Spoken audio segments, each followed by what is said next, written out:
Hi guys! Good morning! May isi-share ako sa inyo na malengke kami ni Mr. sa palengke. Mga isda. Isda lang guys ang binili namin ni Mr.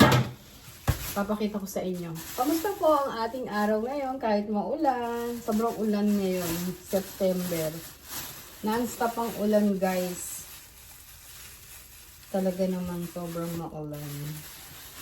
Ayan, pakita ko na sa inyo itong mga pinamili namin ni Mr. Okay. Isa-isa. Isang ko lang. Apat na klase pala itong binili ni Mr. Ang problema, hindi ko alam kung anong isda itong dalawa. Itong isa, maya-maya to original. Itong isa, hindi ko natanong kay Mr. Bumili kasi siya ng tubig. Comment nyo na lang po yung isa kung anong klaseng isda to kasi talagang hindi ko alam. Eto, alam ko banak-banak. Banak-banak! Sino nakakain ng banak-banak dyan? Masarap to guys. Matagal na ako nakakakain nito. Bata pa ako. Matanda na ako ngayon. Obvious ba? May apo na nga eh. Eto, banak-banak matagal na ako nakakain to. Pero super taga siguro baka mga dekada na. Ganyan. Then, nakatikim ako nito sa Pangasinan. Maikwento ko lang uli, no? Nakatikim ako nito sa Pangasinan. Ang sarap ng luto nila, paksiw.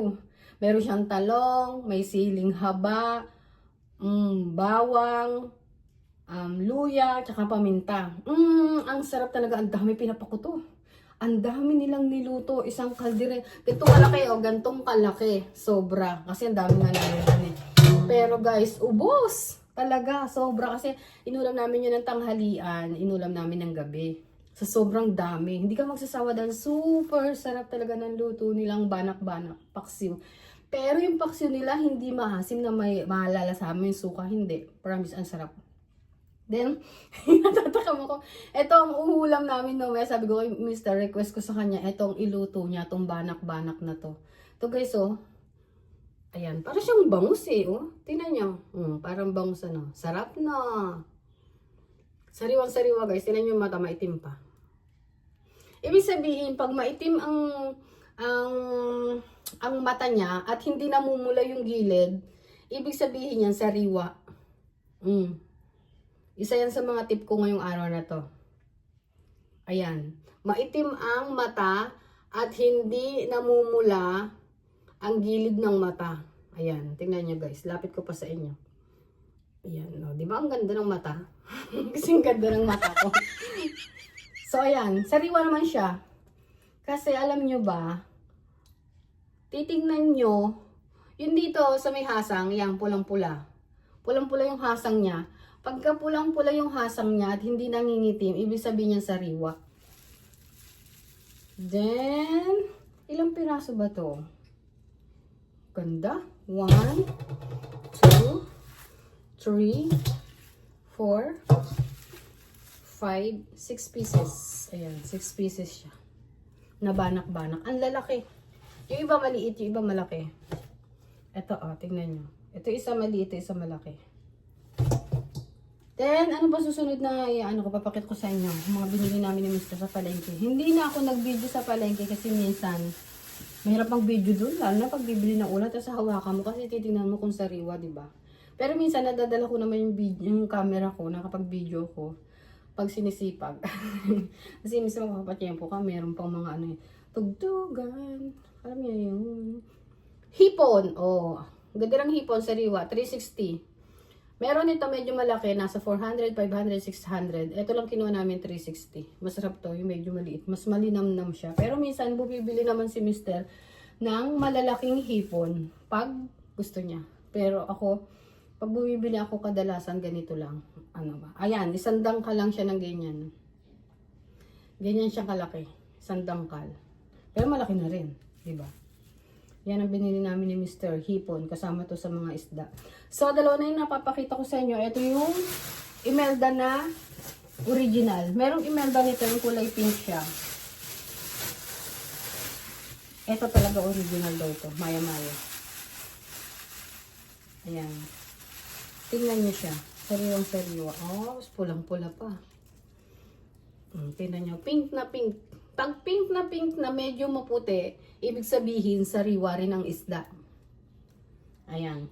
Sino nakaka-encounter medyo, pag maitim na, ayan, medyo ma-brown-brown yung mga ganyan, maitim-itim, ibig sabihin nun hindi na po sariwa.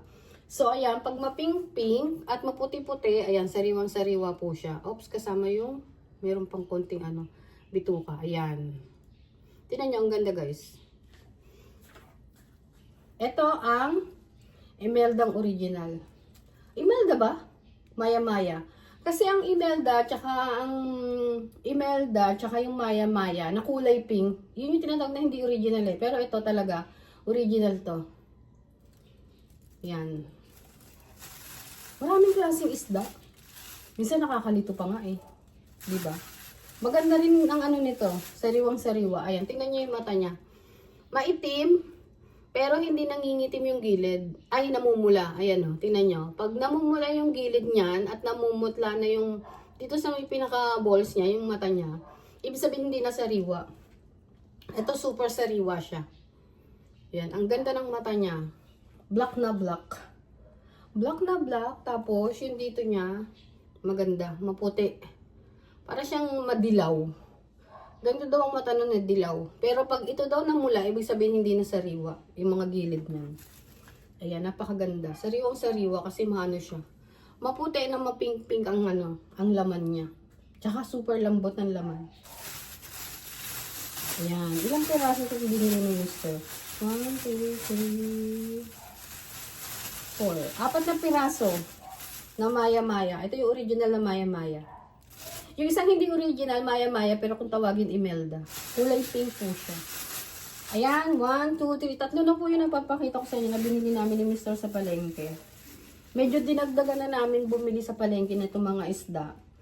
Kasi, napakahirap po lumabas, lalo na pag umuulan. Tapos ang gamit namin e-bike lang. Diba? Ito yung pang-apat na binili namin ni Mr. Kaso, hindi ko talaga alam at hindi ko na itanong sa kanya kung anong klaseng isda to. Pinachop-chop niya na rin to eh. Ayan, tingnan niyo yung mata niya, oh. Kulay black, puti, na parang madilaw siya, ayan, oh. Ibig sabihin, sariwa daw po siya. Ang ganda. Pag iyan na namutla ng sobra, yung itim niya, ng mata niya, ibig sabihin yan, hindi na sariwa. Tapos pag mapula na yan, ayan, sinasabi kanina pa. Pag mapula na yung gilid ng mata, ibig sabihin, hindi na raw sariwa. Sobrang sariwa nito. Hinati na rin to ni Mr. Pinahati niya na, ayan o. Ayan. Ito yun eh. Ito yung isa. Tingnan nyo. Maputi siya na mapink-pink.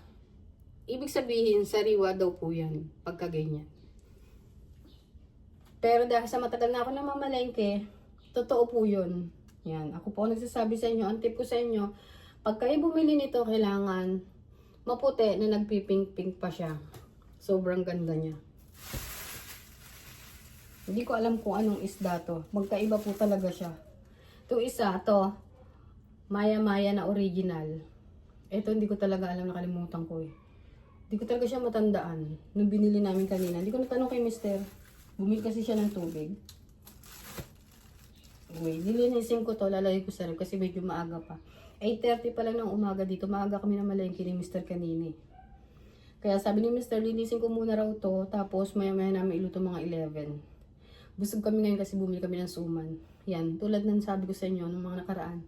Sinashare ko sa inyo, mahilig kami sa suman, lalo na ako. Pag ako nakakakita ng suman, nagkikrave talaga ako, gusto ko suman. Pero mahilig din po ako sa tinapay. Kaya ayan, tingnan nyo kung gaano kataba. Naglalaway ako kasi yun nga yung kinain namin kaninang suman. Parang gusto ko pa. Pero stop na, busog much. Sobra nakakabusog ang suman. Suman na ano yan? Na may kasamang latik. Ewan ko ba latik ba to?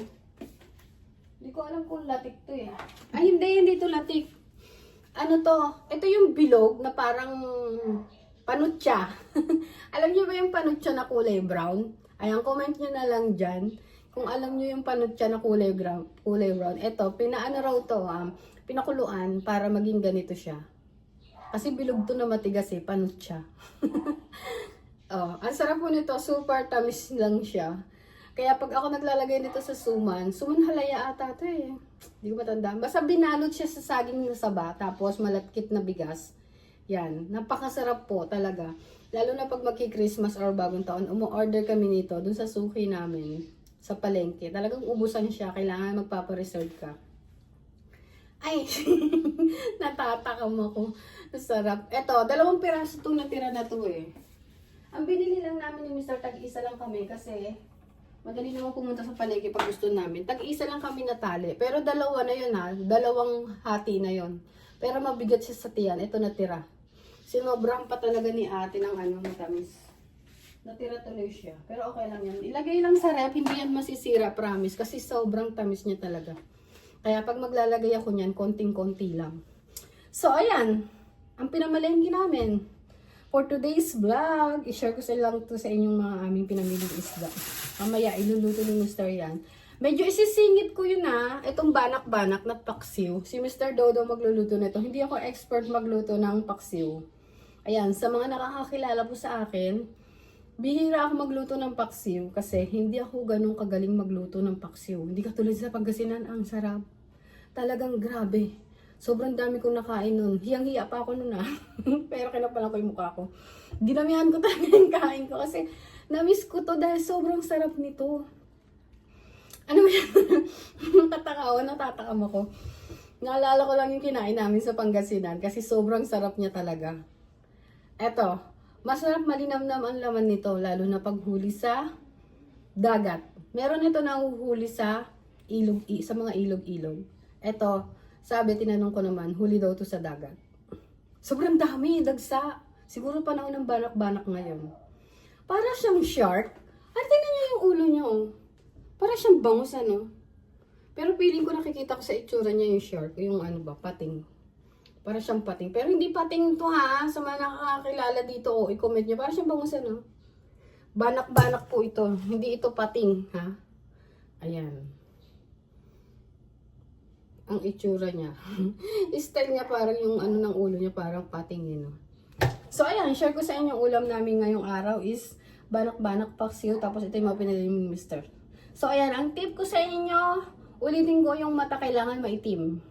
Tapos yung gilid niya kailangan maputi or yellow. Hindi siya mapula. Ah, yun nga pala. Anuhin ko ha, iklaro ko lang. Merong mata na mapula. Pero sariwa. Hindi ko lang alam. Pero makakakita ko ng ganun ha.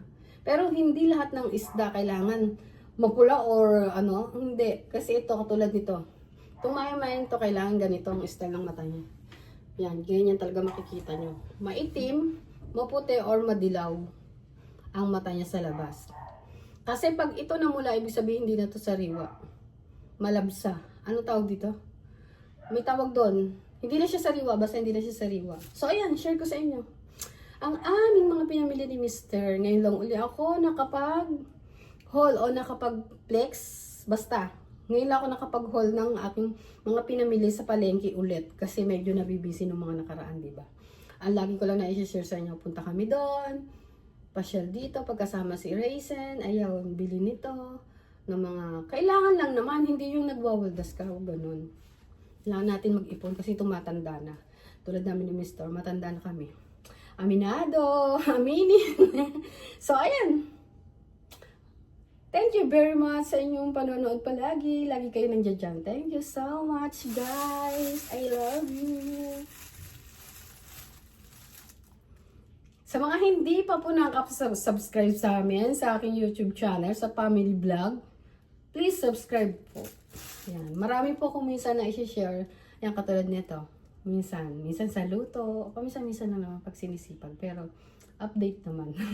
Paminsan-minsan. Pero hindi naman nawawala sa isang linggo. Minsan nakakapag-vlog ako. Minsan nakakapag-video ako. Kasi super busy ang lola niyo. Ayan, totoo po. Lola na po ako. Meron na po ako isang apo eh. So, ayan. Thank you so much for today's vlog. Ang aming pinamili ni Mr. ng mga isda. Ayan, nandiyan na si Mr. Tama-tama, tapos na ako mag-video or mag-vlog. Nandiyan na si Mr. Sakto. Lilinisin ko lang po ito, tapos ilalagay ko lang sila. Tapos mamaya pa kami magluluto. Papakita ko konti yung ano ha, yung paksiw na iluluto ni Mr. mamaya. Tapos yung tanghalian namin. Pakita ko sa inyo ito yung iluluto ni Mr. Banak-banak.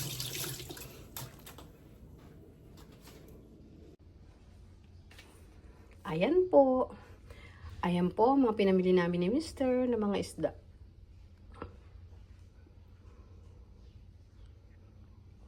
Tatanong ko kay Mr. kung ano to. Pang? Anong isda tong isa? Etong malaki? Isdang bato? Ay, bato daw. Isdang bato daw to, sabi niya. Ang pangalan ng isdang to, bato. Matali palang matandaan. Yung isda na yan.